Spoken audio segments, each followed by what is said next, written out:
안녕하세요, 남입니다. 지난 7월 달에 4박 5일간의 홋카이도 여행을 다녀왔었는데요.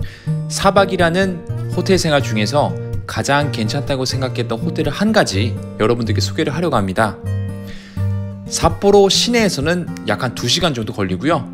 신치토세 공항에서는 한 1시간 반 정도 걸리는 곳에 위치해 있습니다. 그 호텔의 정식 명칭은 더 레이크뷰 도야 노노카제 리조트 되겠습니다. 입구를 이렇게 들어가시면 코로나이기 때문에 체온 체크하는 곳이 있고요. 그 다음에 복도를 쭉 들어가면 되겠습니다. 복도를 들어가서 오른편으로 턴을 하게 되면 이쪽이 프론트 데스크가 되겠고요. 이쪽에서 체크인 하거나 체크아웃을 하시면 되겠습니다. 그리고 2층이 로비가 되겠는데요. 여기 보시면 쉴 수 있는 공간들도 마련되어 있습니다. 여기서 대기하거나 쉬시면 되겠습니다. 저희는 조식과 석식이 포함되어 있는 플랜을 예약을 했었는데요. 체크인을 하시게 되면 이렇게 조식권과 석식권을 받을 수가 있습니다. 그리고 이렇게 웰컴 드링크와 과자도 이렇게 받을 수가 있습니다. 로비에서 조금 더 안쪽으로 들어가시면 이렇게 호수를 바라볼 수 있는 공간이 하나 나오게 됩니다. 리조트에서 파는 상품 같은 것도 볼 수가 있고요. 의자에 앉아서 호수 같은 것도 바라볼 수 있게 되어 있습니다. 이렇게 소파가 몇 개가 마련되어 있고요. 이쪽에 앉아서 호수를 바라보면 되겠습니다. 푹신푹신한 소파도 있고요. 그 다음에 앞에 테이블도 있기 때문에 무엇인가 놓으면서 보면 되겠죠. 이 공간에 앉아서 밖을 바라봤을 때 이렇게 푸른 환경이 보이게 되는데 도야 호수를 보면서 그리고 이렇게 풀들이 흔들흔들 거리는 것을 보니까 정말 마음이 힐링이 되더라고요. 그리고 이 도야 호수의 가운데 섬이 하나 있는데 이 섬을 중심으로 크루즈가 돌아다니는 것도 볼 수가 있습니다. 그리고 이 공간의 뒤편을 보시면 이 리조트에서 만든 혹은 판매하는 제품 같은 것들을 볼 수가 있는데요. 게따라든가 아니면은 가방 같은 것들을 볼 수가 있겠더라고요.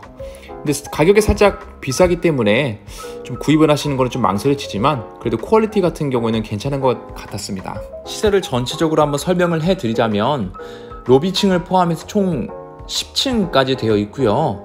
9층에는 온천 등이 마련되어 있었고 8층에서 4층까지는 숙박시설 그리고 로비층이 있고 1층에는 스포츠나 이런 것들을 관전할 수 있는 대강당이라든가 그리고 노래방 2개나 마련되어 있었습니다. 그리고 9층에는 프라이빗 온천도 있었는데요. 50분에 3,300엔 정도 금액을 내게 되면 가족이라든가 혹은 친구 아니면 커플이 이렇게 온천을 이용을 할 수 있는 방도 있습니다. 이 호텔을 묵으면서 정말 좋았던 게 뭐냐면 불꽃놀이를 볼 수 있다는 점이었어요. 8시 45분부터 약 한 20분간 도야 호수 쪽에서 불꽃놀이를 볼 수가 있는데요. 정말 굉장했습니다. 이제는 저희가 실제로 묵었던 방을 소개하고자 하는데요. 방을 들어가시면 이렇게 침대가 2개 놓여 있습니다. 저희는 트윈룸을 예약을 했었는데요. 그리고 창문 쪽을 바라보시면 테이블과 그리고 의자가 이렇게 놓여 있습니다. 의자에 앉아서 도야호수를 바라볼 수가 있는데 이 도야호의 중앙에 있는 섬을 방 안에서 이렇게 바라볼 수가 있었습니다. 그리고 테이블에는 웰컴 과자가 이렇게 놓여 있었는데요. 마음껏 드시면 되겠습니다. 그리고 침대에서 앉아서 창문 쪽을 바라봤을 때의 풍경인데요. 침대에 앉아서도 도야호수를 볼 수가 있었습니다. 그 다음에 TV 아래에 있는 선반을 열어보시게 되시면 차를 마실 때 사용할 수 있는 도구들이 마련되어 있었습니다. 이쪽에 보시면 녹차도 있고요. 그리고 호지차라는 것도 있었습니다. 그리고 차들을 담아 먹을 수 있는 티폿도 마련되어 있었습니다. 아마 과자와 만들어 먹기에는 가장 좋을 것 같았습니다. 그리고 그 아래쪽에 선반에는 이 리조트에서 생활할 때 입는 유가타하고 그리고 방 안에서 잠잘 때 입는 잠옷이 마련되어 있었습니다. 일본에서는 유가타가 좋은 호텔에서는 방마다 마련이 되어 있어서 그 유가타를 입고 목욕을 간다라든가 아니면 생활할 때 이렇게 이용을 하시면 되겠습니다. 이제 세면대 쪽을 봐볼 건데요. 세면대를 이렇게 들어가 보시면 세면할 수 있는 세면대가 있고 그리고 이 세면대 쪽에서 바깥쪽으로 방 쪽을 바라볼 수 있게 이렇게 투명하게 되어 있었습니다. 잘 보시면은 도야호도 볼 수가 있겠네요. 그리고 왼쪽에 선반 쪽을 보시면 여성들이 사용할 수 있는 로션이라든가 아니면 헤어 젤 같은 거 이런 것들이 있었고, 그 다음에 남성용이 사용하는 뭐 헤어 트리트먼트라든가 아니면은 뭐 쉐이빙 폼이라든가 이런 것들도 따로 준비가 되어 있었습니다. 그리고 세면대 좌측의 선반에는 이렇게 뭐 각종 뭐 칫솔이라든가 이런 것들이 놓여 있었습니다. 면봉이라든지 아니면 치약이라든지 아니면 헤어밴드, 면도기, 그리고 빗 이런 것들을 사용할 수 있게 따로 준비가 되어 있었습니다. 그리고 왼쪽 선반에는 드라이기가 이렇게 있었고요. 그리고 아래쪽에는 빨래랑 옷 같은 걸 넣을 수 있는 바구니가 마련되어 있었습니다. 그리고 방마다 샤워실이 이렇게 내부에 딸려 있었는데, 온천이 있더라도 간이적으로 샤워를 할 때는 이 샤워실을 이용을 하시면 되겠습니다. 물론 샴푸나 린스나 바디워시도 마련되어 있었습니다. 옷장 쪽을 봐보시면 아래쪽을 보면 이렇게 슬리퍼들이 마련이 되어 있는데요. 이건 유카다를 입었을 때 남성용, 여성용을 해가지고 유카다 맞춰가지고 신는 슬리퍼가 되겠습니다. 그리고 위쪽에는 당연히 옷걸이가 이렇게 마련이 되어 있고요. 그 다음에 유카다만 입었을 때는 좀 추울 수가 있으니까 위에 덮는 이것도 유카다라고 해야 되나요? 유카다 겉옷이라고 해야 되나요? 유카다 겉옷도 이렇게 마련되어 있었습니다. 그리고 문을 열자마자 바로 우측편에 신발 같은 것들을 넣을 수 있는 신발장도 이렇게 마련이 되어 있었습니다. 그리고 그 맞은편에는 화장실이 이렇게 있었는데요. 여기서 좋았던 게 무엇이냐면, 침대와는 화장실의 거리가 좀 있었기 때문에 같이 온 사람이 용변을 보더라도 좀 부담 없이 이용을 할 수 있다는 게, 그게 좀 좋은 점이었던 것 같습니다. 그리고 온천이 있는 리조트들만의 특성인 것 같은데요. 방마다 이렇게 타월이 마련되어 있습니다. 큰 것은 바디 타월이고 작은 것은 페이스 타월인데요. 온천지기에는 수건 같은 게 마련되어 있지 않기 때문에, 혹은 마련되어 있는 데도 있겠지만 마련되어 있지 않기 때문에 이 타월들을 가져가서 이용을 하시면 되겠습니다.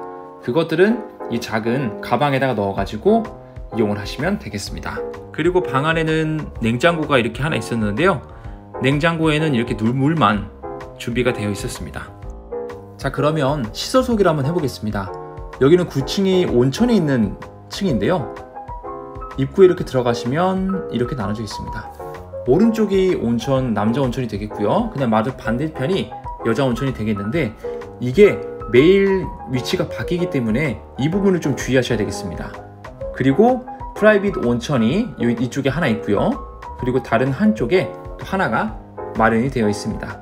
이것은 예약을 해야 되기 때문에 아까 보신 대로 50분에 3,300엔 되겠습니다. 개인적으로 이용하기엔 참 좋은 것 같습니다. 그리고 1층의 모습인데요. 1층에 정말 특이한 게 있었다고 느꼈던 게 뭐냐면, 이게 그 대광장 같은 느낌인데 이쪽에서 큰 스크린이 마련되어 있어서 여기서 뭐 노래를 부른다든가 아니면 경기를 관람한다든가 이런 걸 할 수가 있겠더라고요. 여기 보시면 큰 스크린이 있죠. 제가 갔을 땐 이때가 올림픽 기간이었는데 이때 축구를 이쪽에서 보여주더라고요. 사람이 아무도 없어가지고 저랑 와이프랑 둘이서만 축구를 재밌게 봤었습니다. 대광장 오른편 쪽에는 노래방도 이렇게 준비가 되어 있었는데요. 한 사람당 1시간에 500엔 되겠습니다. 노래방은 2개가 있었는데 한 4명 정도 이용할 수 있는 작은 방과 그리고 10명 정도 이용할 수 있는 노래방이 이렇게 방이 2개가 있었습니다. 그리고 1층에는 신기하게 느낀 부분이 하나 또 있었는데, 여기는 그 펫들과 함께 생활할 수 있는 그런 방이라든가 레스토랑이 있었습니다. 이쪽에 1층을 보시면 이 좌측 우측으로 강아지와 함께 이용할 수 있는 방을 이렇게 안내를 하고 있는데요. 펫과 같이 이용할 수 있다는 그런 느낌에서 강아지 모형도 이렇게 있는 것 같습니다. 1층에 이렇게 보시면 펫숍도 이렇게 있었고요. 뭐 강아지 옷이라든가 강아지 용품 등 같은 것들을 살 수가 있겠지요. 그리고 조금 더 이렇게 안쪽을 보시게 되면 도그런이라 그래서 강아지들이 이렇게 뛰어놀 수 있는 그런 공간도 마련되어 있었습니다. 이렇게 영상에서 보시는 바와 같이 아까 그 도그런에서 뭐 공 같은 걸 주고받거나 하면서 강아지들과 이렇게 교감할 수 있는 그런 공간이 될 수 있을 것 같네요. 그 옆을 보시면 애완견들과 같이 식사를 할 수 있는 레스토랑도 준비가 되어 있었고요. 또 그 옆에는 애완견들과 사진을 찍을 수 있는 스튜디오도 마련되어 있었습니다. 그 다음에 로비층을 설명을 드리고자 하는데요. 로비층에는 컨비니언스 스토어라든가 아니면 기프트숍, 카페 이런 것들이 있었습니다. 셀렉트 108을 보시면 이 홋카이도라든가 아니면 여기 도야오 근처에서 파는 특산품 같은 것들을 볼 수가 있었는데요. 이 홋카이도에서 나온 야채 주스라든가 이런 것들을 살 수가 있겠네요. 그리고 같이 컨비니언스 스토어도 붙어 있으니까 여기서 출출하시거나 하실 때 마실 걸 사시면 되겠습니다. 그리고 조금 더 안쪽으로 들어가시게 되면 술 같은 것들도 판매를 하고 있었는데 여기서도 아마 홋카이도에서 살 수 있거나 하는 특이한 술 같은 것들을 볼 수가 있었던 것 같습니다. 저는 술을 잘 알지 못해서 잘 모르겠지만 이렇게 보시면 이쪽에서만 살 수 있는 그런 전통 술이라든가 뭐 진 이런 것들이 있겠네요. 그리고 같은 공간에는 카페도 이렇게 있었고요. 카페 옆에는 선물을 살 수 있는 공간도 있었는데요. 지금 보시는 게 뭐냐면 젓가락을 올려놓는 젓가락대가 되겠습니다. 그리고 음식을 작게 만든 미니어처들도 있었는데요. 디테일이 굉장해서 진짜 같았다니까요. 근데 이게 특이했던 게 뭐냐면 다 자기로 만들어서 자세히 보시면은 도자기 같은 그런 재질로 되어 있다는 것을 알 수가 있습니다. 그 다음 소개할 장소는 저희가 식사를 한 로비층에 있는 나미노 오토라는 레스토랑 되겠습니다. 해가 질 때쯤이면 이렇게 커튼이 올라가서 앞에 있는 도야호스를 바라보면서 식사를 할 수 있게끔 그렇게 준비가 되어 있었습니다. 제가 이 호텔에서 정말 마음에 들었던 게 뭐냐면 음식이 너무 맛있었다는 거예요. 음식이 그리고 중식하고 일식하고 양식 이렇게 3개의 파트로 나뉘어져 있었는데 여기서 먹고 싶은 것들을 먹으면 되는 그런 뷔페 형식이었습니다. 근데 이게 각종 음식들이 정말 재료가 너무 좋고요. 그리고 질도 괜찮아서 정말 맛있게 먹었습니다. 너무 많이 먹어가지고 소화제를 먹어야 됐을 그럴 정도까지 먹었으니까요. 제가 저녁 식사를 하면서 가장 좋아했던 게 이 스테이크였는데요. 홋카이도에서 만든 그 소고기로 스테이크를 만들었다 그래요. 이걸 아마 한국 분도 와규라고 부르시는지 모르겠는데 일본의 소라 그래서 와규라고 부르는데 정말 부드럽더라고요. 고기도 식감도 좋았고 그러면서도 느끼하지도 않고 정말 부드럽게 맛있게 먹었습니다. 이어서 일식 코너에서는 이렇게 가자미 회도 먹을 수가 있었고요. 그 다음에 가리비 회라든가 연어회 이런 것들도 마련이 돼 있었습니다. 이것도 그냥 일반 여느 호텔과는 다르게 정말 신선하다는 느낌을 받았고요. 그 다음에 각종 소스도 있어서 여러 가지 맛으로 즐길 수가 있었습니다. 일식 코너에서는 튀김류도 있었는데 여기서 이런 것들을 튀겨주세요 하면은 바로 튀겨가지고 이렇게 테이블에 올려주시더라고요.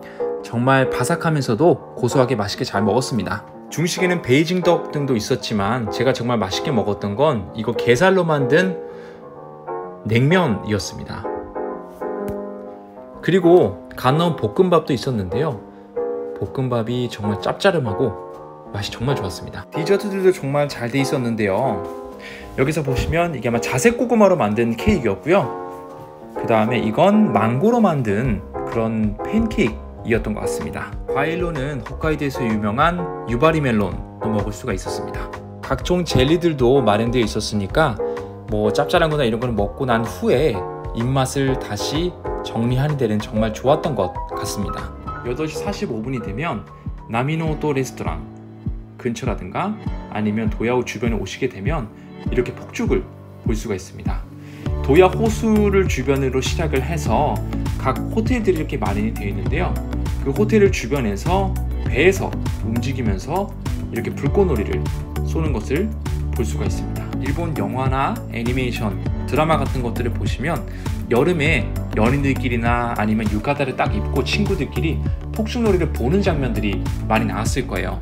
그만큼 일본에서는 불꽃놀이, 폭죽놀이가 정말 의미가 있는 것으로 여겨지고 있는데요. 여름 하면은 불꽃놀이, 폭죽놀이 이런 것들이 많이 생각을 하게 됩니다. 바로 축제의 상징을 나타내는 것 같습니다. 그리고 제가 이 호텔에서 하나 또 추천드리고 싶은 건 온천이 정말 좋았다는 건데요. 온천이 복층 형태로 되어 있었습니다. 1층 같은 경우는 일반적인 그냥 온천, 뭐 씻거나 잠깐 몸을 담그는 정도의 온천이 있다면은 그 복층으로 위에 올라가게 되면 노천 온천이 마련되어 있어서 파노라마처럼 도야 호수를 바라보면서 온천을 즐길 수 있게끔 그렇게 되어 있었답니다. 이 호텔의 단점을 좀 말씀드리자면 좀 거리가 문제인데요. 삿포로 시내라든가 아니면 신치도세 공항에서부터 1시간 반에서 2시간 정도가량 떨어져 있다는 것이 되겠습니다. 하지만 조금 더 조용하게 즐기고 싶다, 아니면 온천이라든가 음식이라든가 이런 것들 잘 마련되어 있는 그런 리조트를 찾고 싶다 하시는 분들께는 정말 이 리조트를 추천드리고 싶습니다. 왜냐하면 정말 온천 같은 부분에도 정말 깨끗했고요. 그 다음에 식사 같은 경우는 깔끔했고, 그 다음에 리조트 안에서 모든 게 해결이 된다는 것, 그 부분이 정말 좋은 점이었던 것 같습니다. 차량이 있으시면서 조용하게 홋카이도에서의 하루를 보내고 싶다 하신 분들은 이 리조트를 한번 경험해 보셨으면 좋겠습니다. 네, 제 짧은 영상은 이렇게 마치도록 하고요. 뭔가 궁금하신 사항이 있으시면 댓글로 남겨주시면 제가 답변 드리도록 하겠습니다. 예, 그러면 불꽃놀이를 보시면서 이만 저는 마치도록 하겠습니다. 감사합니다.